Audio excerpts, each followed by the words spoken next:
and welcome to Sharing the Light. So the first question I've been asked is, what do I consider to be my biggest failure in business, and what did I learn from that?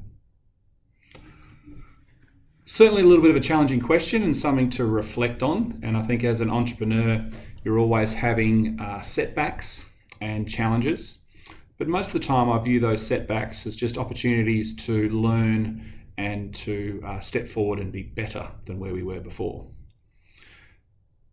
Being involved with people-based businesses though, probably what I consider to be my biggest failure as such was dealing with the personnel impact of what was at that point in time, back in 2009, the global financial crisis. We just come through one of the biggest mining booms that the world had ever seen.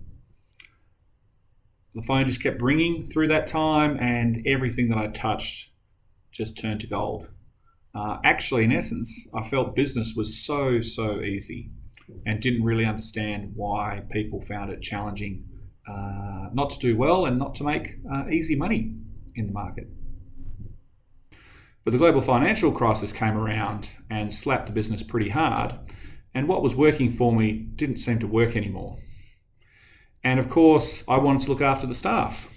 So in my mindset then, the best way to look after the staff was to hold them on, not let them go, promise them a good world and a good future, even though myself was never clear about whether that was going to be the case. What then actually happened? Well, what happened through that time frame was that as the months sort of rolled by and the business conditions got worse, we took small little bites and slowly let people go. And at that point, I thought that was the best thing to do because I was keeping the most of my staff on board and making sure they had jobs and looking after them. But the bit that I didn't realise until much later was the fact by having this slow death of 1,000 cuts, I was actually causing a lot of grief, concern and worry for the staff because nobody ever knew who would be next. And so by trying to do the right thing and hold on to the most people, I actually created a lot more anxiety in the business. This for me was actually a pretty important lesson. You know, we're just going through some challenging times now with the COVID-19 and the economic downturn that is coming off the back of that. And whilst it can seem harsh, especially in a people business where you never really want to let go of your people, especially good people that you've built up into the business, I reflect now that the smarter move is to cut hard, cut quickly, so that people can deal with the anxiety and the distress that comes from change and upset, which is never a comfortable conversation.